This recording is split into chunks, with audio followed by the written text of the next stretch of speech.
Welcome to today's episode of the Empire Builders MasterCast. I'm Lucas Marino, author and person who helps other authors convert their books to courses.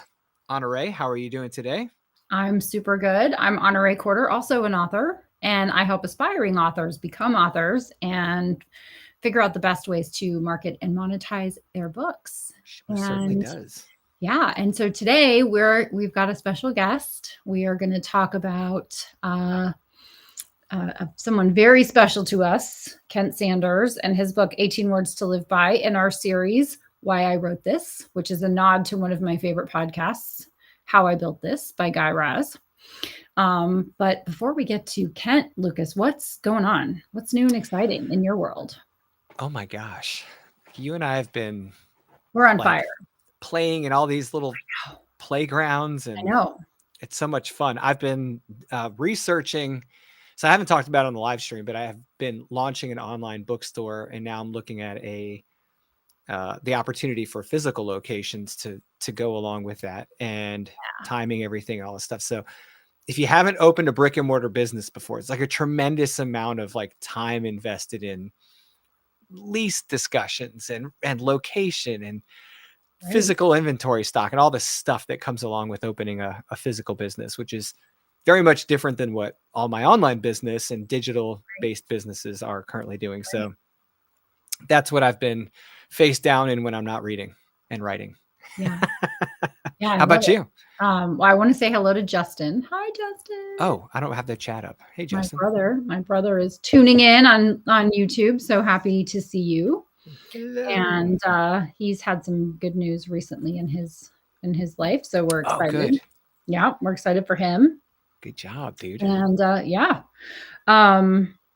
what I have been working on, and we're going to talk about it later with Kent too, but I have been struggling for a long time about where to send people who really wanted help with publishing their books, the technical parts of getting their books up on retail platforms, making sure that they're optimized, making sure that everything is in order. The book description looks right and the price is right, and that the platforms are set up correctly and not under their name, not going into their personal account, just the things that you don't know that you don't know. Mm-hmm. And I am, of course, frustrated with some of the options that are out there because they're either with a very high barrier to entry or the barrier to entry is very low. And I don't even have my microphone on. I'm waiting for Justin to be like, what's happening? Oh my gosh. Hello, I'm a professional. You still sound pretty decent considering. Did I sound okay? I see, look, yeah. Mike, did you see? He was like, what are you doing? You can't quality control. Nonsense. You can't edit this nonsense if you don't get your act together. Okay, I have my act together finally. Justin is our Q&A department. I also just didn't do it in the last hour when we were chatting. So I forgot all about it. So can you hear me? I can, but I don't think you're on that microphone. You don't think so? Change your audio input on the restream. No, it said your mic is now.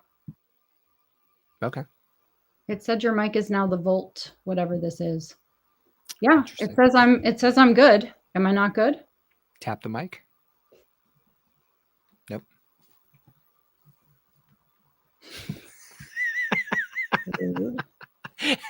Now. What about now? There you go. This is it? Okay. Yep. That's on. Weird because it said default Volt 276 and then it says Volt 276. So I guess I had to change it up. Okay. Noted. I learned something new already today. 10:05. All right. So nevertheless, there are some, there are basically three paths for someone who wants to become an author. They go traditional, they go indie, self-publishing, or they go through a hybrid publisher. And and I know this is going to really irritate some people, but the more I dug into most of the hybrid publishing models, the less I like them.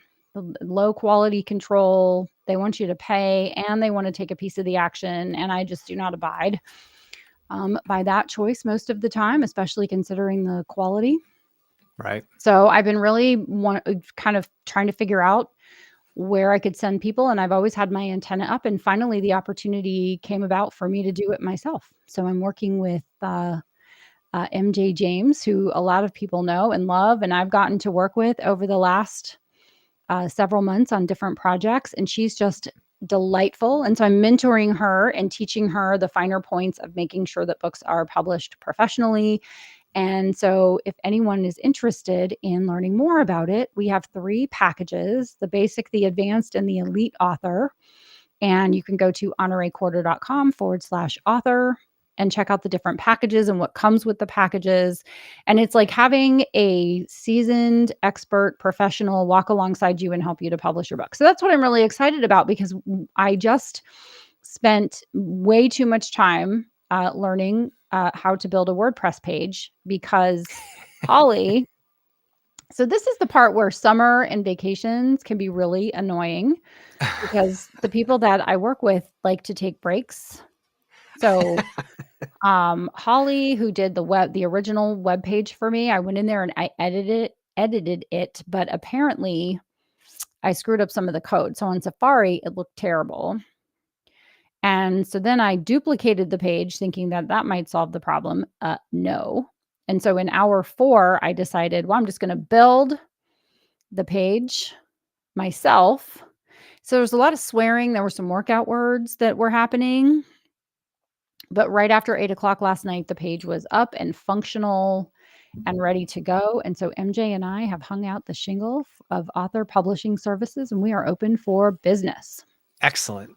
Yes. And as the unofficial spokesman for your brand for about 30 seconds, I would Thank like you. to, in my independent third-party opinion, is I have been a participant in these types of projects, and you are phenomenal. Needless to say, you don't need my Thank you. endorsement. Thank you. But MJ, for those that don't know, MJ is an absolute awesome human. 1,000,000%. We've got Yeah, she's got all the love. She's got all the yeah, love. Can you post that link up there in the I chat for absolutely me? will. That's Yeah. amazing. Yeah, so MJ and I connected through our guest today, Kent Sanders, because we were kind of discussing the lack of, what we felt were, just great choices for people, right? We don't want to send someone to an okay place. We have really high standards. And so we were just kind of chatting, and I wouldn't use the word complaining, although I think that's probably the exact right word, that I really wanted a place I could send people. And I wish I had someone that I could rely on for not only my clients, but also for the people that we just wanted to serve, fiction or nonfiction, that we just want to make sure they're getting their ducks in a row. Because the number of people I see that publish their books and it's copyright Lucas Marino. Right. Right. And it's like, if you don't know what you don't know, you can easily make a mistake that could be so effortlessly avoided if you just had some guidance. So, well, you're welcome, MJ. We just think the absolute world of you. One of the things that I've always said when I was business and executive coaching, someone would say, when I want to hire someone, what's the first thing I want to look for? And I say, hire for attitude and train for skill. And MJ embodies attitude. Always like showing up, so grateful, such a positive attitude. A PMA is one of my favorite things. Do you know what PMA is, Lucas? I'm not going to assume what a PMA is according to my brain. It might not be the right thing. I come from a world of acronyms that some of them are more appropriate than others. Oh, okay. So positive mental attitude. Not it, but go ahead. That sounds great. I want to know what you had in mind, but Nope. later offline.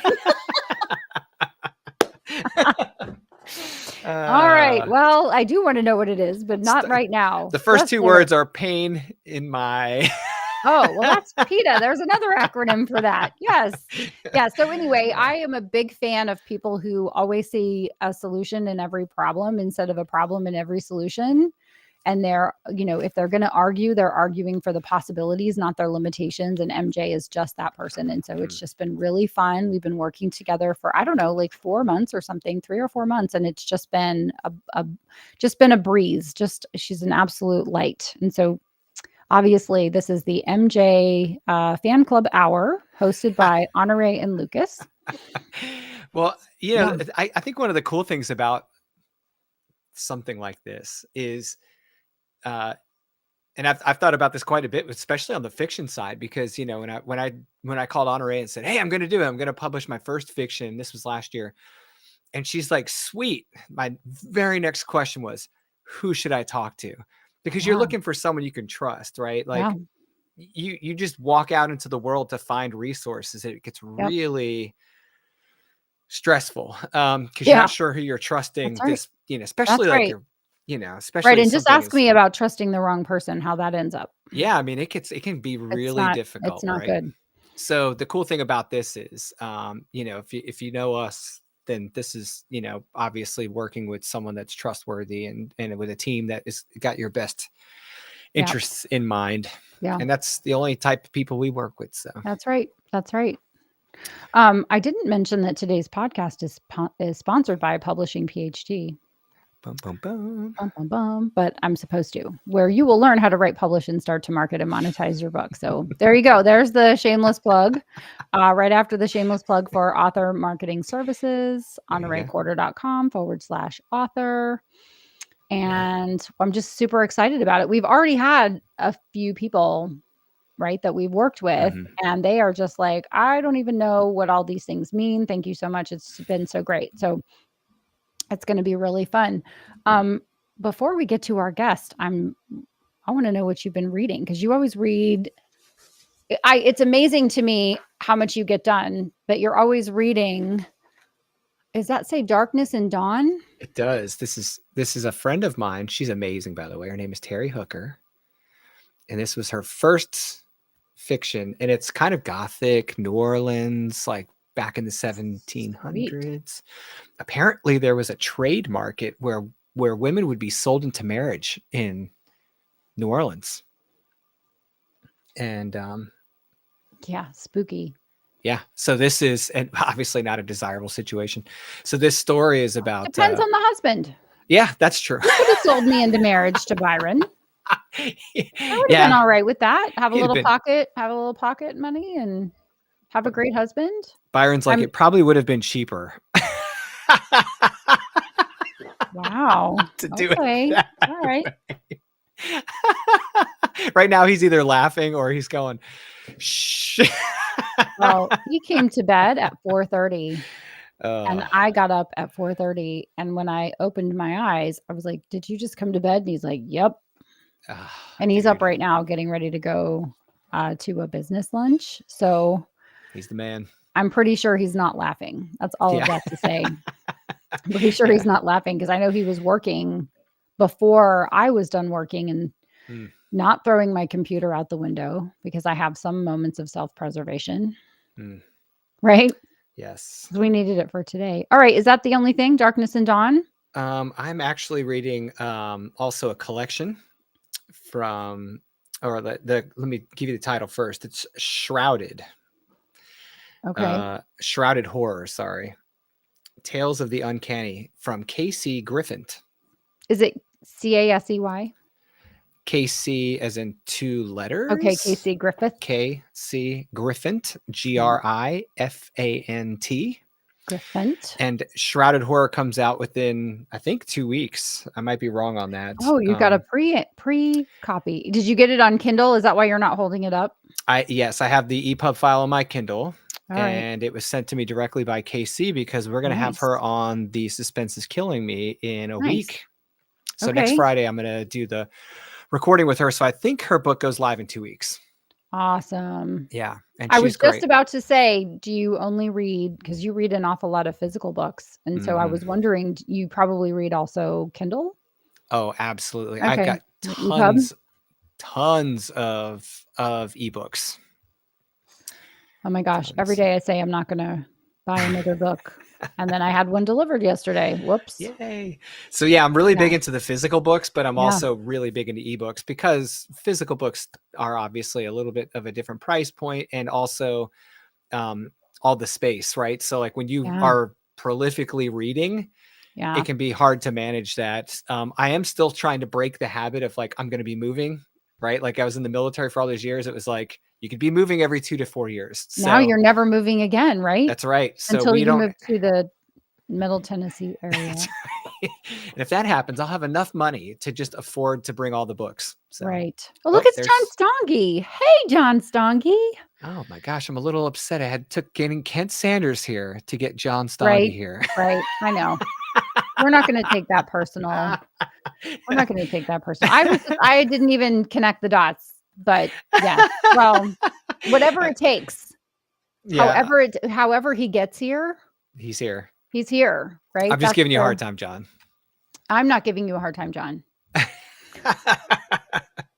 For those that don't know John Stongi, he's been on the show before. Yeah. And John is an awesome platform launcher, teaches other people how to launch platforms. And he is platformlaunchers.com. Naturally born podcast voice. Yes. And probably one of the top 10 humans I've ever met in my life. Yeah. I mean, just a really good human. Yeah. In a good category. Yeah. Yeah. Yeah. Prolific writer, podcaster, college professor. Super nice. Do you say pastor, minister, or preacher? I'm curious, inquiring minds, or is there one I'm missing? I'm not right. Yep. Anyway, I'm so glad you're here. John. So real quick, we got to get to the show with Kent. So real quick, I just want to say that I got this book. Oh, another thing to talk to Kent about. And Ryan Holiday fan. There are 4 of them, to be 4 of them, and this is the 3rd. So Courage is Calling, Discipline is Destiny, and so this must be Wisdom, maybe? Justice. No, this is Justice. Okay. So Courage, Temperance, and Justice are the three of the 4 words.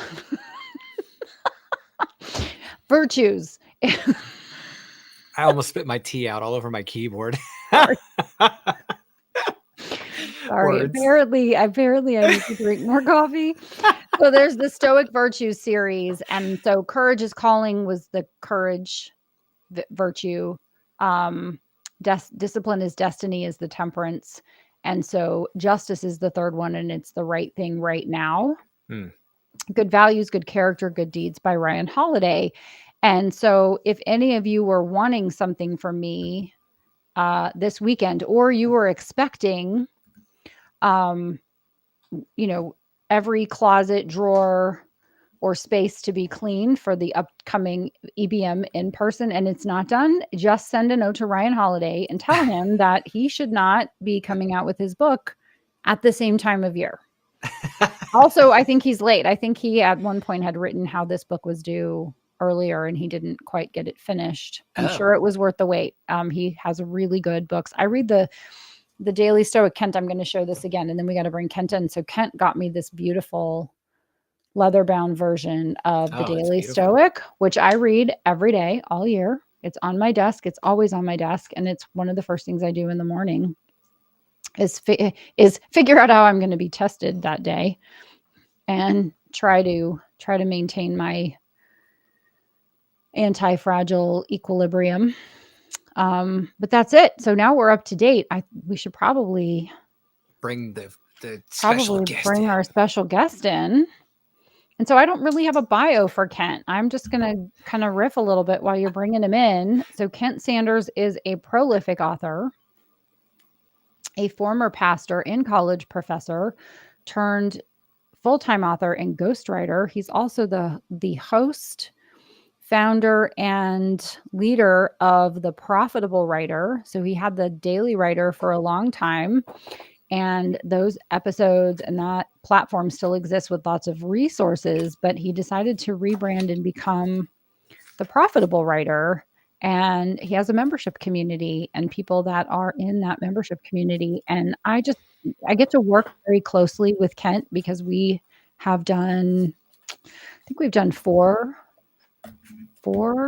I'm probably forgetting some, but we've done at least 4 books together. We're working on a couple of more right now, many more in the future. He's just, again, like MJ, just someone I just really enjoy working with and getting to know. It's no drama. It's always just what needs to be done. When do we need to do it? Let's get it done. Let's make it the best possible thing ever. And so in advance of Father's Day, which is, yes, this Sunday for anyone who it has snuck up on, which I think is everyone, I asked Kent to join us for the Why I Wrote This series and talk about 18 Words to Live By. Yeah, so let's have Kent. Welcome. Kent Sanders comes out of the clouds. I feel like I'm coming out of the green room onto like Jimmy Kimmel's You are. stage or something. You are. It's just like Jimmy Kimmel, only without the millions of viewers. Except you guys aren't quite as mean as Jimmy Right. Kimmel. We don't have a live band. You're not dancing. None of this. We don't is have happening. a live band. We don't yet have millions of followers or sponsor dollars, but the day is young. Well, I grew up watching Johnny Carson. Was kind of obsessed with Johnny Carson. I was a kid. I loved him. Him and my grandfather were the exact same age. And so I kind of pictured Doc Severinsen, in his wild jumper. Now I'm really dating myself. Well, those were the days of late night talk show. Those were the days when you could actually watch television with your whole family. Yeah, those are long gone. Yeah. My kids don't even want to see a TV. Yeah. They're like, Jimmy Fallon, he's so old. And I'm like, wait. They're like, oh, I know him from YouTube. Yeah, from YouTube. I see him on shorts all the time. I see him on shorts. Oh my I gosh. see him on So how social are media. you? How are I'm you, good. Kent? I'm good. Thanks for the very kind introduction. That was really nice. You're welcome. I'm sure Lucas has some nice things to say too. Yeah, I was actually going to make up an entire bio just of untrue things to say about Kent, like, avid skydiver, just come up with randomness and then make paratrooper. Yeah, it needs to come in the Middle East. Oh, come on, make it interesting. Repeat felon. Yeah. Circumnavigated the globe 3 times in a glider. Yes, accompanying Magellan on his feet. He's really old. Yeah, super old. So before we get into 18 Words to Live By, you want to just introduce yourself a little bit and give us a little bit of your backstory because it's really interesting. Sure. So I started out my career as a music pastor. So earlier you mentioned it. So a couple of quick things as a side note. So hello to John, if you're still watching. And so that made me think of what you said earlier about, do you call them a preacher, pastor, minister? And it's interesting because the terminology has kind of shifted depending on what sort of denomination, church you're in and the specific group and all that. So when I started out way back in the 90s, I was involved in church music and I was called a music minister. That was the terminology. Okay. And then things kind of eventually, hey, John, good to see you. And then things kind of changed to where the terminology was you're a worship leader and now it's worship pastor. And there's, it's funny how terminology kind of changes over the decades. I don't honestly know the difference between a preacher, a pastor, and a minister. Not that we want to do that here, but you can tell me, you can educate me offline. I do know it's not priest, right? I got a little bit of education, but that's anyway, Jen says she needs proof. So she wants you to sing for us, please. Man, I sing so infrequently today. I think my singing voice is probably garbage. Okay, well, you can next time. I'll save that for some other time. Yeah, just be. He can probably sing at EBM in a couple of weeks. But my brother says, I'll bring my brother says a preacher, a minister, and a pastor walk into a bar. Yeah, that's true. Yeah. So anyway, that's what I started out as is doing church music. I intended to go to school to be a preacher. Speaking of preachers, but I discovered that I didn't really enjoy doing that, and I wasn't really particularly good at it. But I grew up in a little church in Southern Missouri, and I knew for a fact that I wanted to go into church ministry as a vocation at that time. At least that's what I felt. And went that direction. And because I grew up in a small church, we had one person who worked there, and that was our preacher, / pastor / minister. And so I just kind of followed in his footsteps. But when I got into college, I discovered, hey, there's actually this job you can do, which is doing music full time at a church. And I thought, well, that's pretty cool. So that's what I did for a while. And then I transitioned into basically teaching music at the college level. And I ran a music program at a small Christian college for about 10 years. And then after I did that, once I had done that for about 7 or 8 years, I started to get really bored with it, to be honest with you. And there's really no other way to put that. I was tired of kind of the the hamster wheel of running our college chapel services, which was like having 4 church services a week, essentially. You're in Yeah. charge of those and teaching the same classes over and over and over again every year. And so fortunately, the school where I taught allowed me to transition into a different role over a 2 or 3 year period, which I will always be really, really grateful for. So I transitioned into teaching courses related to technology and communications and some writing courses and those type of things. And then around that same time, our school's enrollment really started to decline.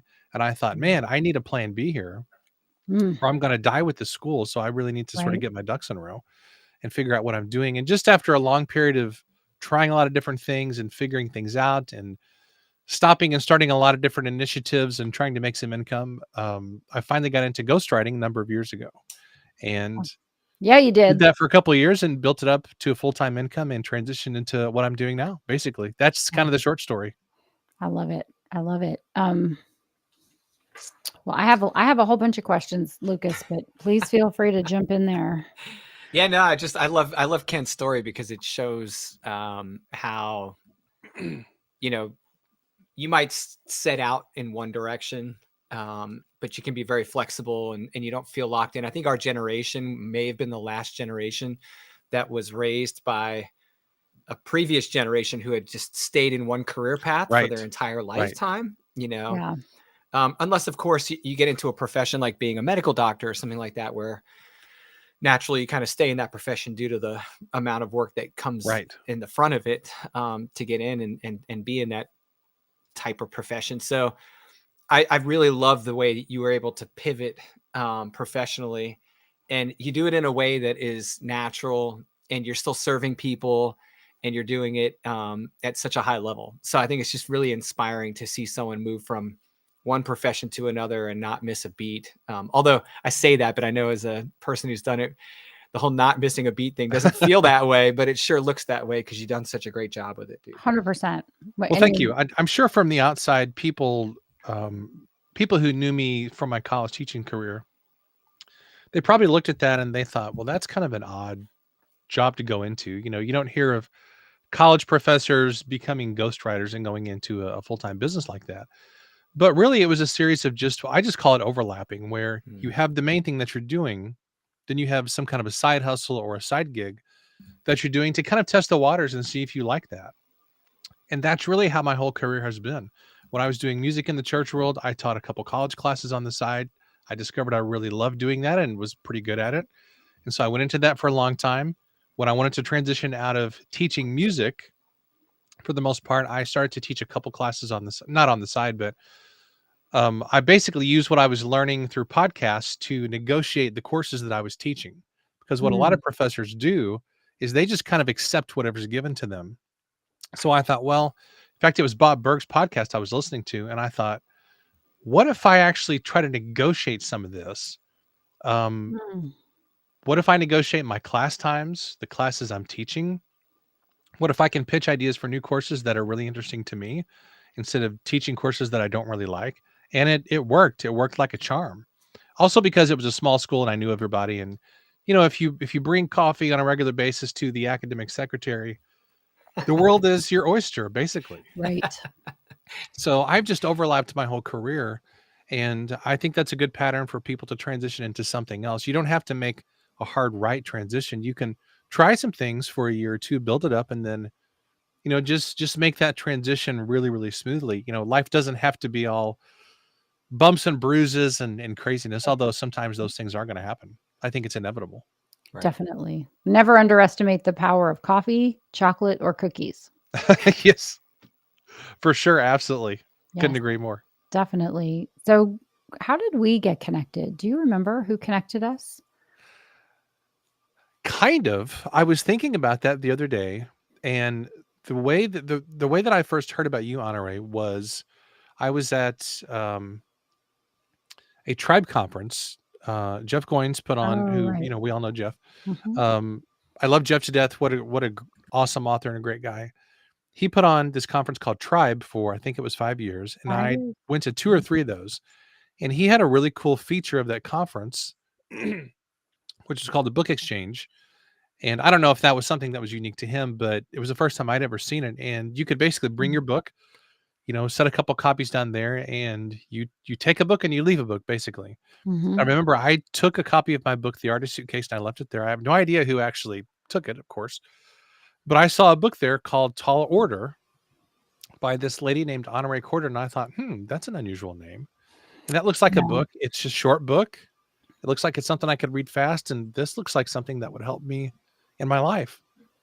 So picked up the book and read it.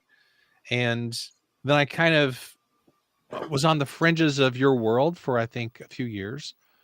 And then somehow we got connected, and I had you as a guest on my podcast. That's right. Yeah. This must have been 4 or 5 years ago, something like that. I remember where I was in my college office when we did that interview. Wow. And I remember that the interview was great, but what really struck me is that we talked for about 45 minutes offline after the interview. And that's actually how I came to take, I think it was publishing PhD after that. Yeah. And that's sort of how I got into your, I don't know if you call what you have an ecosystem or your world, but I think of it that way. And that's how I got to know you better. And I thought, wow, this is pretty cool. This is a person I need to get to know better and somebody I can learn a lot from. So that was kind of the start of our journey, I guess. Amazing. And so was it the first Tall Order or the second one? Boy, that's a good question. Well, is it the one with the second one? Was it the bigger size, or was it the small, the Better Business book size? It was the 6x9, I think. The 6x9. So what's interesting about that is that all the time I get pushback about giving books away. I don't want to give my books away. I'm not going to get anything from it. I'm going to sell my book and get my $5. But if I hadn't, and I gave away a lot of books that day. I remember at that tribe. So that would have been tribe year 4 because I spoke tribe year 5. So tribe year 4, I remember Jeff saying, come, and he gave me fatal error. He gave me a VIP ticket. So I got to go in the VIP area where the snacks were. You know me and snacks, right? But I remember him saying, like, bring books. If you want to give away books, I do this book exchange. So I just brought a bag of books, and I remember putting them on my table where I was sitting, and everybody was like, you're an author? And I was like, yeah, a little bit. And then taking the books and putting them on the book exchange table and so I love you refreshing my memory about exactly how we got connected, because it was me out of, just, you don't know what happened to your book. I almost never know what happens to my books. I just give them away. And then every so often I'll hear a story like this. And I know you've told me this before, but it was not fresh in my mind. But it's so interesting. And I can now have another example. Like, give it away already. Like, give away what you want more of, because what I wanted more of was great people in my life. And I gave you a copy of my book, and here you are. So really cool. And I also think that speaks to the importance of having a book cover that's good.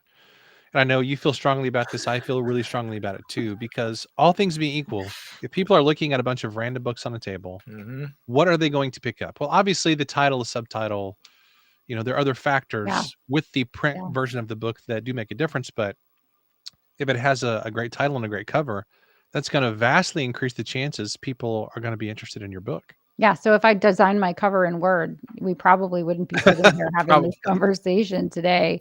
So speaking of books that we've written, you wrote 18 Words to Live By. I did. And I would love for you to talk about why you wrote that book and for whom.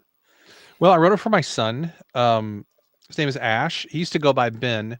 He's changed his name to Ash, which he's always kind of liked. That name is sort of unusual. And, when you have a kid who, and I think this is a fairly common, I'm a Gen Xer.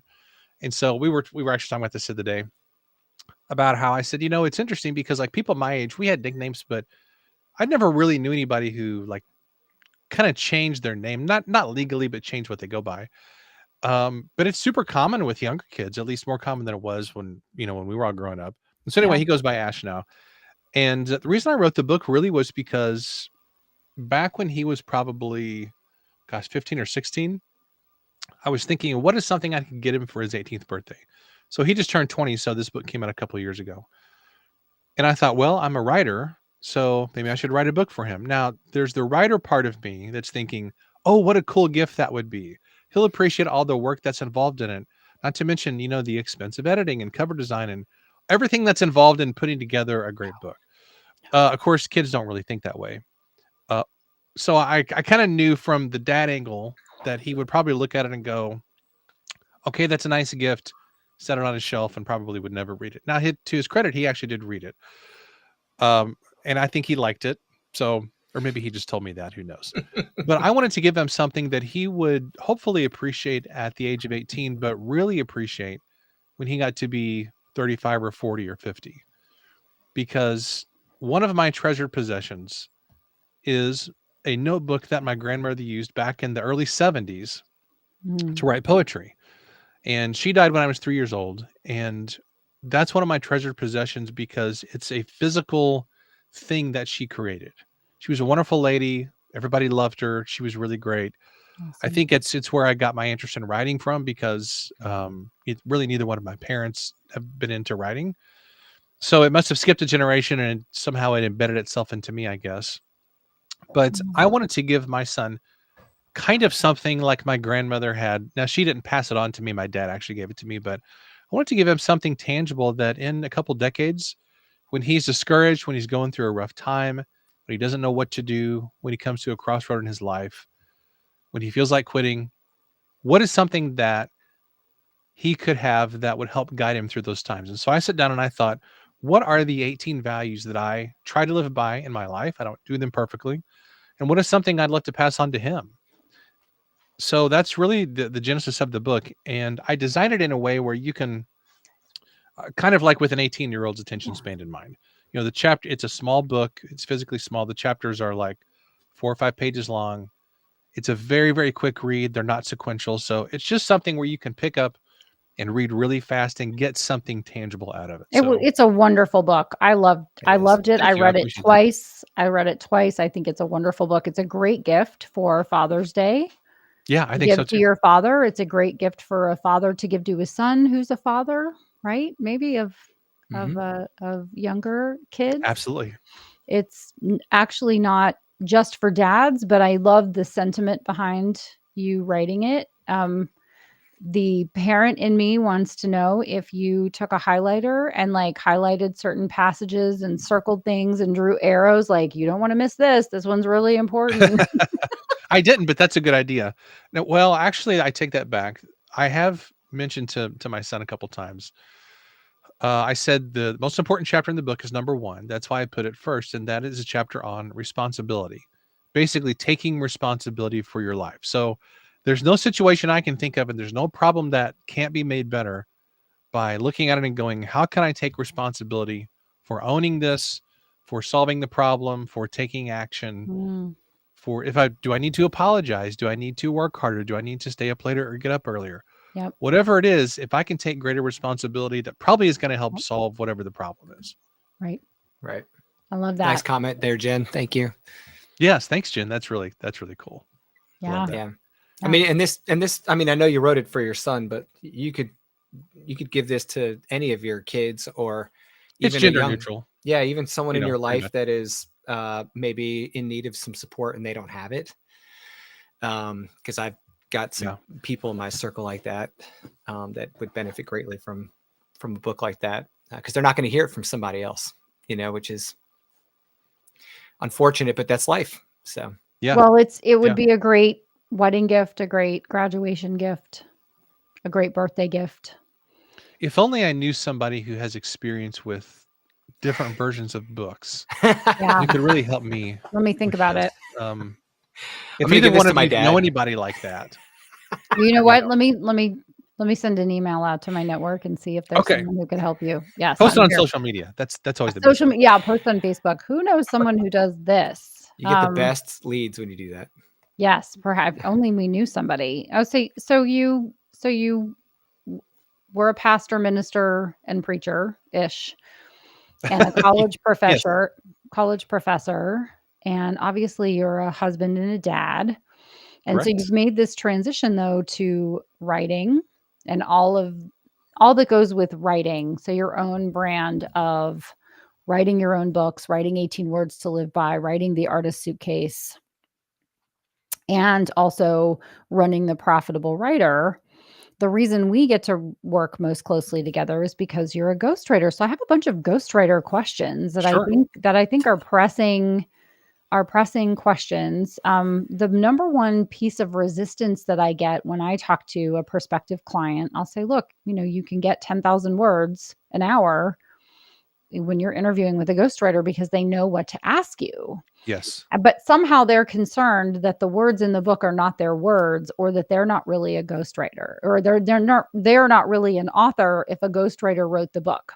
So I would love for Right. you to shed some light on if there is anybody ever that's used a ghostwriter in history, and who those people would be, and the correlation between the interviews and then whose words are they on the page, and anything else you want to share. I have more questions, but maybe start with those.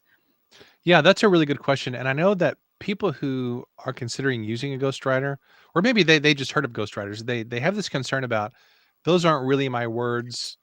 I didn't write those. They're not going to express my ideas or my concepts the correct way, yada yada. The fact of the matter is, honestly, if we're just brutally honest, any book that you ever pick up, it's not really those authors' words 100%. Because unless you have written and edited that book completely 100% yourself, you're always going to have an editor involved. Yeah. You're probably going to have a proofreader involved. If you go with a traditional publisher, you're going to have multiple levels of editing involved from multiple editors. If you have a co-author, that person's going to be involved. So Yeah. this notion that the finished book represents totally something that's 100% from you as an individual is really false. And, we all know, because we're all kind of in the book world, that editors can have a radical impact on the quality of a book. So anytime that you see, in Yep. fact, I will not reveal who the author of this was for obvious reasons, but good friend of mine who's an editor, one time he showed me he said, hey, you might be interested in this. So he showed me what he had been sent from, this is a very well-known author. And then he showed me the edited version.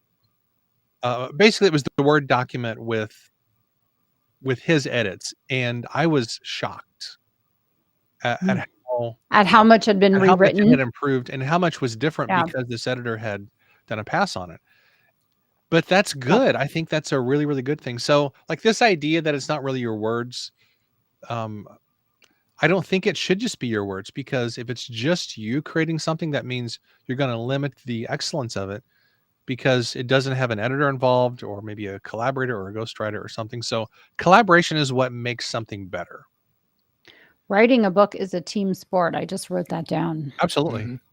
Yeah, Totally because agree. you get the words out of you. That's the first rule of writing a book. I think the first, or not the first rule, but what you'll hear most often, professionals or seasoned authors will tell aspiring authors, is like, get the words out of your head and on paper. You Right. cannot edit a blank page. Right. So you have to first That's exactly get right. those words out on the page, and then the fun begins, right? And that's all. I think it's all fun. I've always loved the editing process. I've said to many an author, the first draft of anything, and this is a ghostwritten book as well, right? You go through this, even though your words are probably much cleaner than a new person, but that first version comes back from the editor looking like a crime scene. I'm always It like, does. listen, it's always going to come back looking like you didn't run it through spell check. You've never heard of Grammarly, right? I mean, Right. it really does come back, and it's shocking. And I finally just got used to it, because I'd be like, okay, I have spell checked this kid. I have read it 10 times. It is like perfection. The editor is going to send it back to me with a little A+ surrounded by like red pen with a gold star. Like, I didn't even need to do anything. This job is free. Good job, HC. Oh no. Crime scene. And that's a Every good thing. time. Yes. Because to me, the skills of crafting a book and figuring out what goes in a chapter and gathering the stories and doing the client side and crafting the draft of the book, that is a completely different skill set than high level editing, or I would say highly skilled editing. So for example, Honoree, the book that the client whose book that we have now is in the production stage, Yes. short book. Yes. When the edits on that came back, I looked through it, and and as well as I do, we worked Oh, really, really hard to produce as clean a draft of that as we possible. do. Yeah, But we yet did. the edits that came back on that, it was stuff that I would have never thought of. I mean, I could work as hard as I can, but an editor has a different skill set that they're Yeah. looking for things that I would never think to look for. And you look at Yeah. that and you go, oh, well, I would have never thought to phrase it that way, or I would have never thought to correct that grammar mistake because I didn't think it was Right. wrong, Right. So So many times someone used a word the other day and I was like, please define that word for me. And they did. And I was like, okay, that's the right word. But so many times, because I get the little email every day from dictionary.com. And there have been a number of times where I would have died on the hill of this word means that.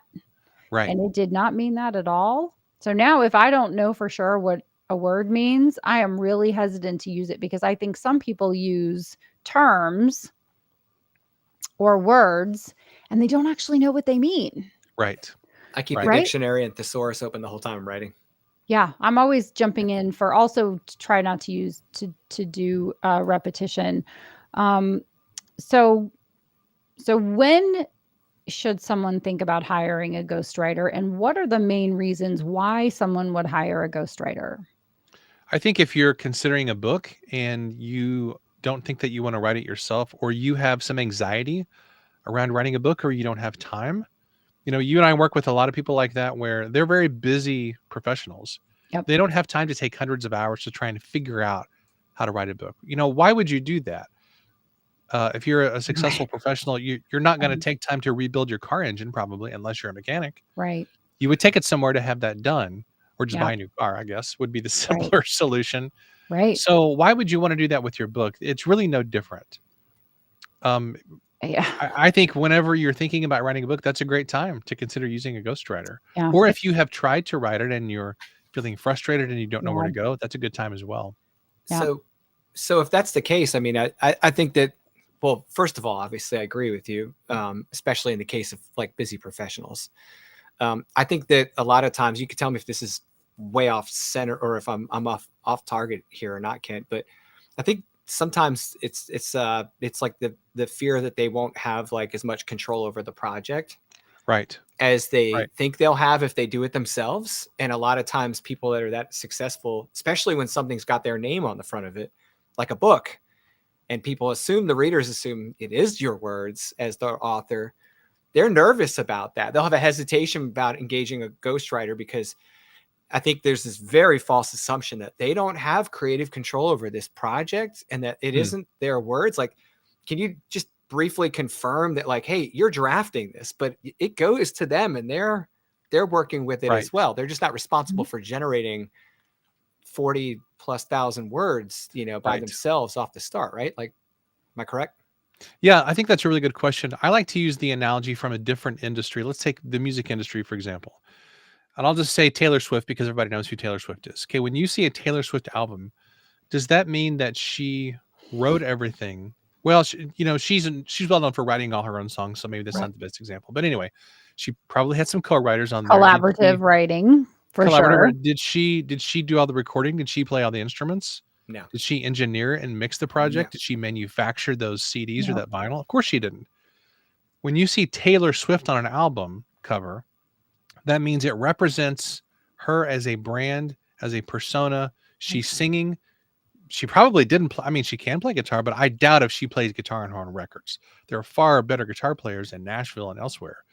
So for some reason, when it comes to a book, we have a completely different idea about what authorship means. Authorship does not necessarily mean you crafted every single sentence and word in the book as it is presented. That means it's your ideas, it's your framework, it's your stories. Yep. And the job of the ghostwriter is to come in and draw that out. I would argue that a ghostwriter is going to do a better job of helping you be you in the book than you can help you be on your own. That's huge. Because that's the job of the ghostwriter, is to draw out what makes you unique. What are your stories? What's the framework that you want to teach people?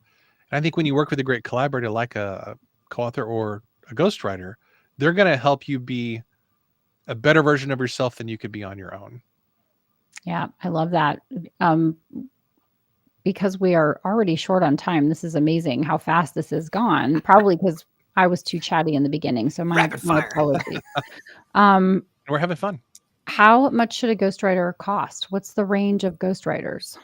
So it's just like anything else. Ghostwriting can range from the really, really inexpensive to the very, very expensive, depending on the caliber of ghostwriter that you want to work with, what you're asking them to do, the Yeah. complexity of the book, whether it's research oriented or not. However, that being said, I think a good base rule of thumb is $1 per word. That is that's a good baseline for what I would just call professional ghostwriting. And professional ghostwriting means they've got some books under their belt. They're going to be hopefully easy to work with.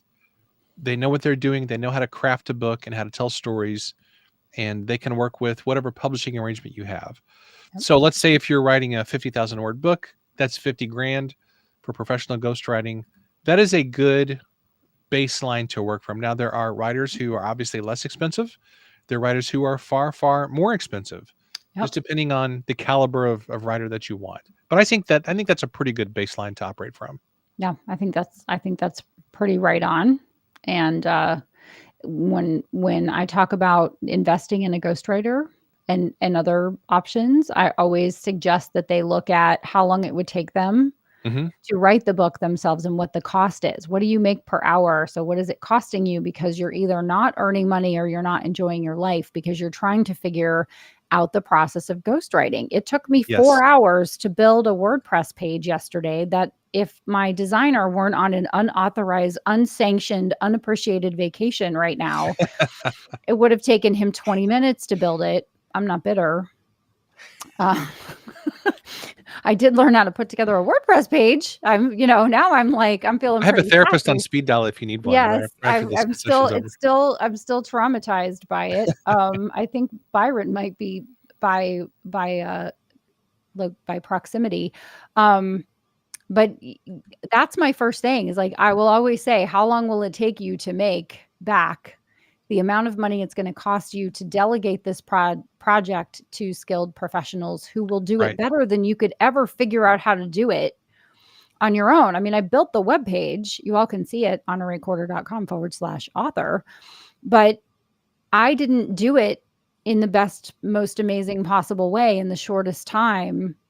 I did it in the way that I copied someone else doing it for me and screwing it up.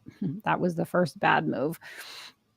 But it would have been much less painless and been ready sooner if I had just let someone else do it. I'm still talking to people who haven't even started writing their book that are still saying, I still want to write a book with you.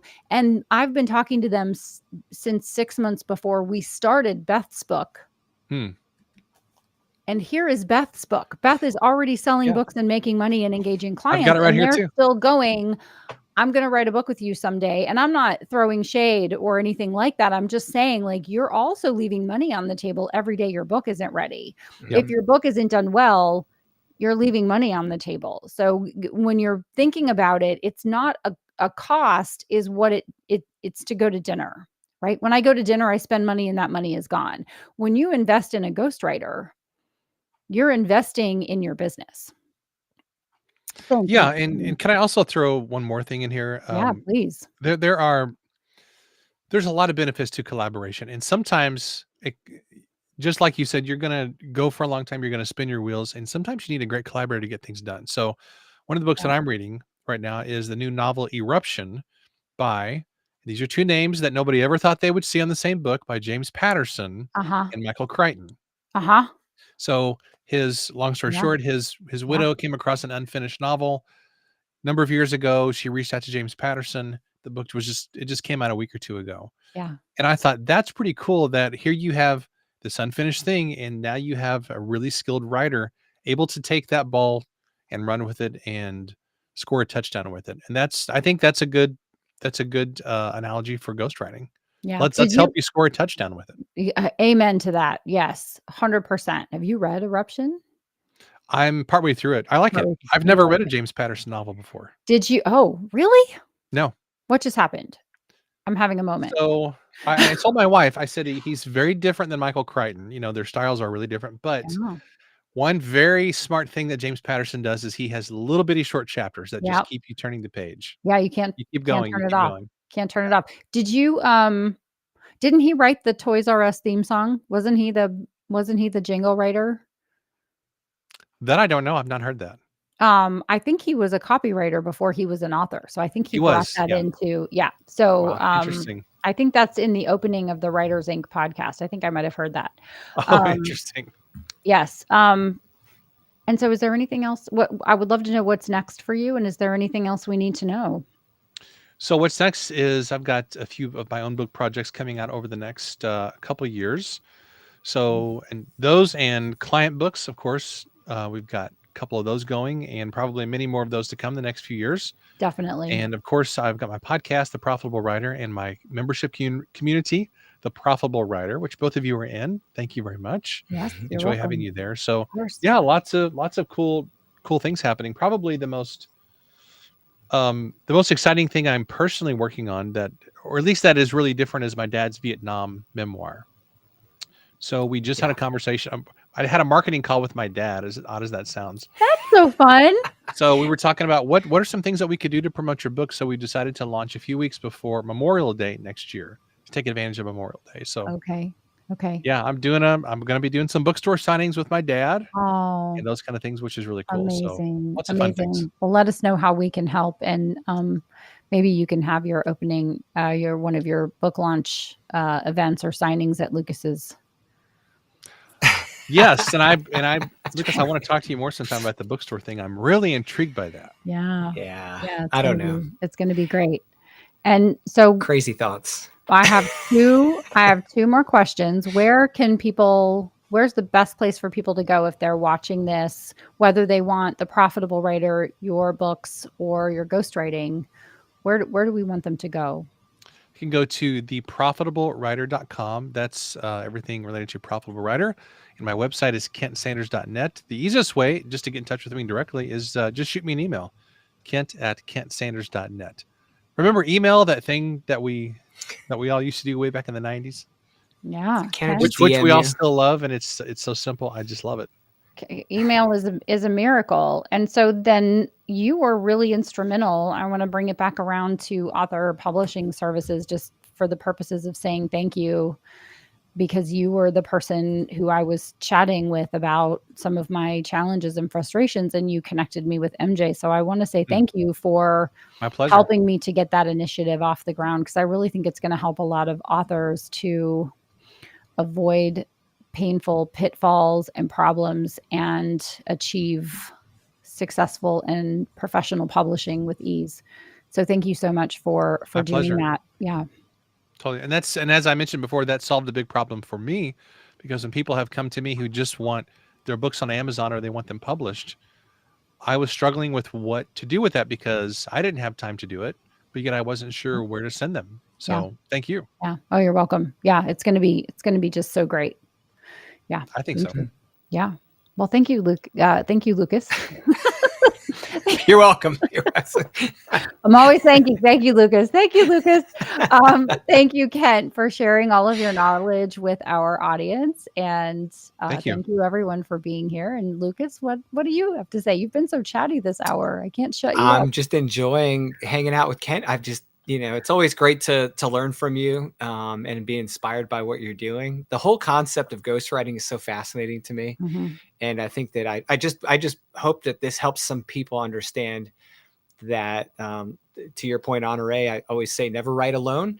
This is one of the ways to do that in a way that if you're considering hiring like a book coach or a developmental editor, you might want to consider a ghostwriter, and at least have a conversation with someone like Kent before you move forward with making a decision about whether to use one or not, because a ghostwriter can be so phenomenally helpful. So I'm very excited about this conversation. Yeah. Well, thank you for having me on. I appreciate you both. Yeah, brother. We'll have you back soon. We appreciate you taking the time to meet with everybody today. If you guys are new to the channel, go check out empirebuildersmasterclass.com. We have an author success bundle there for everyone to check out. Honoree has been gracious enough to allow us to bundle 3 of her all-time best-selling courses.